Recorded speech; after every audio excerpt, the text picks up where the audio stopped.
Oh, hello there, and welcome to Veterans Medals Workshop. I'm Frank Foster, your host, and our mission here is take a look at some of the Army key unit patches at the end of World War II.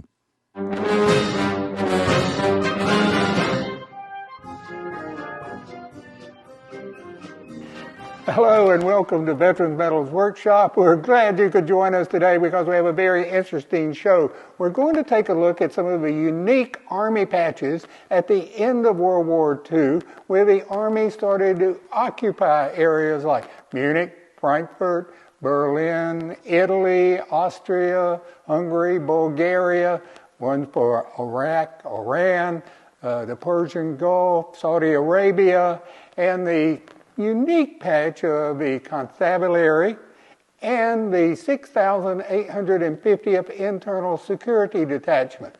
Oh, why are you interested in seeing a patch of some obscure unit like the 6,850th Security Detachment? Internal Security Detachment, by the way.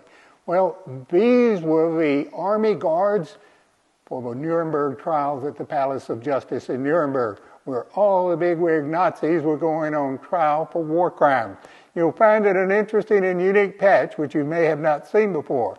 And if you could find one of those distinctive unit insignias for the 6,850th Internal Security Detachment, probably worth $400 or $500. So anyway, come on, let's go take a look at the patches at the end of World War II for the United States soldiers on occupation duty.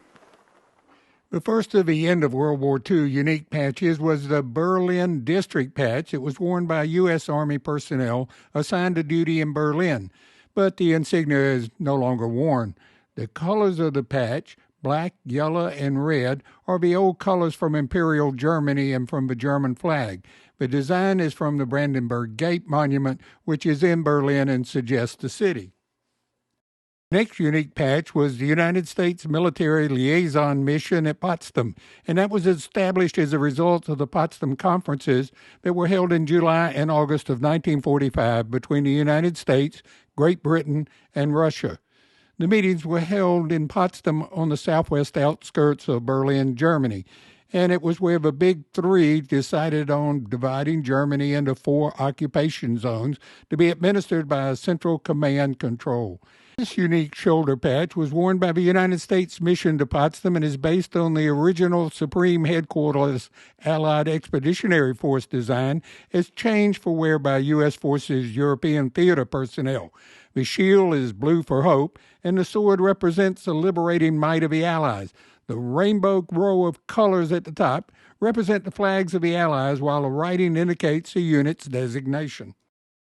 This is another unique patch which you may have never seen, and it was the European Civil Affairs Division that was activated in 1944 with the mission of assuming supreme authority in the name of Allied commanders of the enemy Allied and occupied territories. The division was initially organized into 3 provincial regiments and eventually controlled over almost 700 military government detachments of varying sizes operating in Germany and Austria. There were agreements made with the governments in exile of France, Belgium, Luxembourg, Norway, and the Netherlands, but military governments in those liberated countries were not activated.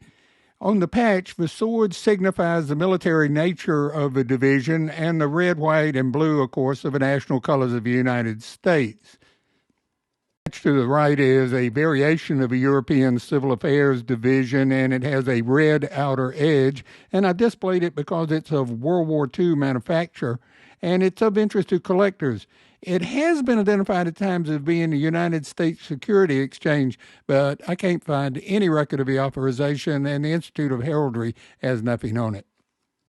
The next patch, which you can probably guess, is the U.S. Army Japan with its headquarters in Tokyo, Japan, and it wears the insignia of the Far East Command, which was redesignated. The patch was worn with different tabs, as you can see, variations to the right, and it has Mount Fujiyama, the sacred mountain, and symbolizes the country and the area where the unit is located. Another unique patch was the Korean Communications Zone, which was established in support of U.S. forces in Korea after the division of Korea on the 38th parallel between, Russia and the United States. The next patch is really interesting because it's a mission to Moscow, which was established in 1943 with the primary mission of promoting the closest possible coordination of military efforts between the United States and the USSR for the defeat of Germany. The main mission was to supervise the flow of supplies under the provision of a Lend-Lease Act in 1941. Now, all of the materials which the United States sold, lent, or leased to the Russians were actually at the end of the war considered as gifts by the Russians, with the exception of the ships, which they wore out and did not return until they had stripped them of everything useful. There should be a little lesson in doing business with the Russians. The shoulder patch that was worn by the U.S. military mission to Moscow was approved in October of 1944 based on a design with a triangular shape representing the wedge driven into Germany and her satellites by the Allies. The word America in Russian characters indicates the alliance between the United States and the USSR. The elevated wings of the eagle indicate alertness in action, and the design is in the colors of the United States. The next unique patch is known as the Victory Task Force patch, and it was created in the summer of 1942 and consisted of 1,200 soldiers assigned to the Army War Show and provided live shows in, 14 American cities in order to raise funds for the Army Emergency Relief Campaign. The shows ran from 1942. The patch was bright red to easily identify members of a unit, and it had a V for victory along with the Morse code symbols for the ... dash. And, the V had become a symbol for victory, and the show was designed to demonstrate how American troops would seek victory. The patch disappeared by the end of the war. Soldiers serving in the Victory Task Force were returned to their units. The next patch in the tricolors of France with the word France at the top was worn by soldiers who worked in the program for War Aid to France. And the final patch in the colors of the Philippines was established for the Philippine General Staff and has a number of symbolic symbols on the patch. U.S. Army Europe patch, as shown on the left, was originally approved for the Supreme Headquarters Allied Expeditionary Force in 1944, but was redesignated and approved as for Headquarters U.S. Forces European Theater, and it replaced the black background with a dark blue background. Variations of the patch were approved for headquarters in Frankfurt and Berlin, Munich, and also for, airborne troops, although I'm not sure exactly what unit that was. Certainly the best uniformed troops in Europe at the end of World War II were the United States Constabulary in Europe, which was formed mostly from redesignated elements of the 1st and 4th Armored Division and was fully operational from July of 1946 until November of 1950. The C on the patch represents, constabulary, and the main colors were yellow for cavalry, and the blue was for the infantry branch color, and the red lightning suggested speed as well as artillery branch and firepower. The next patch is U.S. Forces in Trieste, which I probably mispronounced, but that was the American personnel stationed there when it became a free territory under the protection of the United Nations Security Council. It was previously, under Italy, but it was removed after World War II, and it was occupied originally by elements of the 88th Infantry Division, and the design of the patch suggests the division insignia. The halberd and the red shield in the center are from the city's coat of arms, and the word trust on the tab is from the Serbo-Croatian spelling for the name of the city. This patch was the Tactical Command U.S. Forces in Austria that was active from 1952 to 1955 with a headquarters in Salzburg. The blue design on the patch represents the infantry, the yellow outline of the blue represents it being screened by cavalry, and the red suggests artillery. U.S. Forces Austria insignia was worn by personnel serving in Austria after World War II. The headquarters of the American forces in Austria was located in Vienna until 1952, and then it moved to Salzburg in October of 1955 when the unit was deactivated. The red and white colors on the shield suggest the Austrian national colors, and the blue sword and the olive branch suggests a peaceful occupation by the American military forces. The final patch on the far right was the United States Allied Control Council for Hungary, and the insignia was worn by American military personnel assigned there after World War II because, well, Hungary was also a part of the Axis. It was occupied briefly by the Allies, and the shield suggests the United States, and the Hungarian word for Republic of Hungary is listed at the bottom. This U.S. Allied Control Council Bulgaria patch was typical of an unauthorized patch. It was worn by military personnel serving there. The Potsdam Conference had called for a joint council of four major allies, Britain, France, Russia, and the U.S., to administer Bulgaria until elections could be held. The actual design shown here was never really approved by the U.S. Army Institute of Heraldry. The next patch is referred to as the Nuremberg District insignia, is also called the Nuremberg War Crimes Trial insignia, or known as the 6,850th Internal Security Detachment of the International Military Tribunal. The patch was never approved by the U.S. Army Institute of Heraldry and is unofficial.